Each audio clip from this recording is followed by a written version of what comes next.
Miezi 6 ilipita tangu nikuingize moto yale machuka ya laana. Nilikuwa nimebadilika. Macho yangu yaliyokuwa yakitoa machozi sasa ilikuwa na mwangaza wa chuma.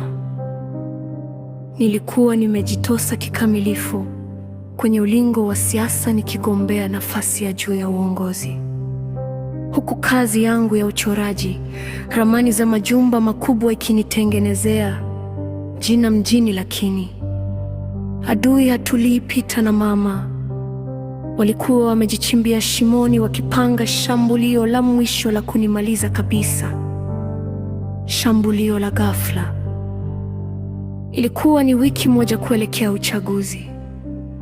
Nikiwa kwenye mkutano mkubwa wa kampeni, ghafla picha za uongo zilizoandaliwa kwa utaalamu wa AI zilianza kusambaa kwenye mitandao ya kijamii. Ziliniwakilisha mimi nikiwa kwenye vitendo vya aibu, zikidai kuwa nimepata utajiri wangu kwa njia haramu na kwamba nimemtelekeza mama yangu mzazi anayeteseka kwa ugonjwa kijijini.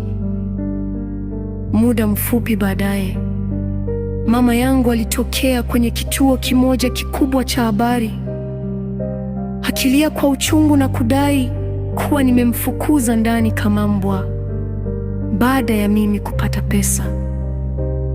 Rachel hana moyo, msimpe kura, atawasaliti kama alivyonisaliti mimi mama yake, alisema huku akijifuta machozi ya mamba. Peter alikuwa pembeni yake akijifanya kama mume aliyenyanyaswa na mwanamke mwenye tamaa ya madaraka.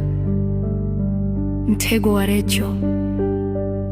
Dunia ilianza kunizomea. Wafuasi wangu walianza kuyumbasua, lakini Peter na mama walisahau kitu kimoja.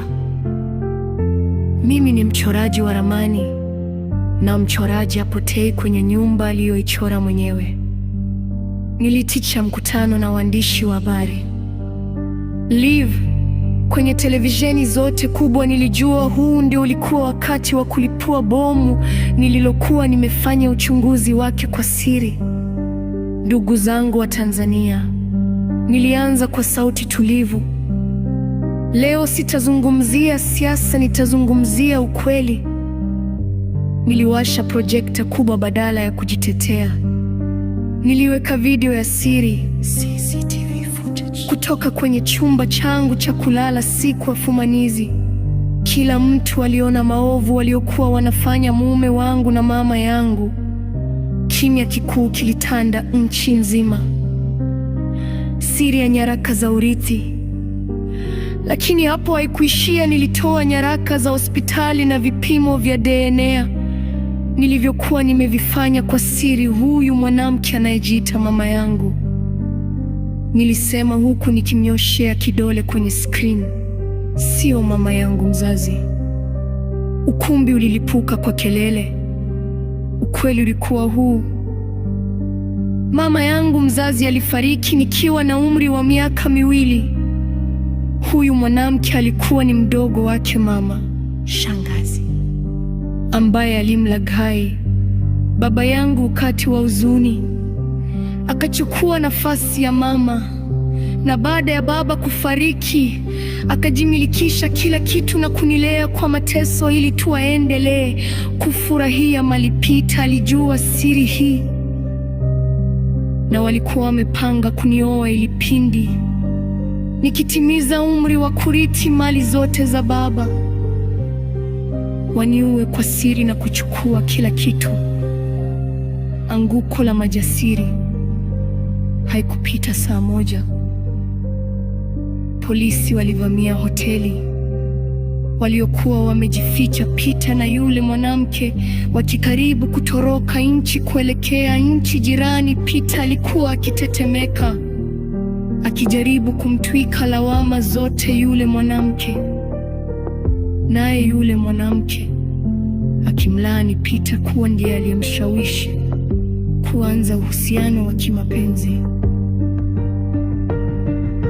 Siku ya uchaguzi ilipofika, Nilishinda kwa kura nyingi ambazo hazijawahi kutokea, sio kwa sababu ya huruma, bali kwa sababu ya ujasiri wa kusimamia ukweli. Hitimisho, alfajiri ya kweli. Leo nimesimama kwenye baraza la nyumba yangu mpya niliyochora mwenyewe. Peter na yule mwanamke wanatumikia kifungo cha maisha, jela kwa makosa ya uhujumu uchumi, jaribio la mauaji na udanganyifu wa nyaraka. Maumivu alikuwa daraja langu la kuvuka kuelekea kwenye ukuu. Usaliti wao haukunivunja, bali ulinitengeneza kuwa mwanamke imara zaidi. Nimepata amani, nimepata haki, na sasa ninaandika ramani ya maisha yangu bila kivuli chochote cha usaliti.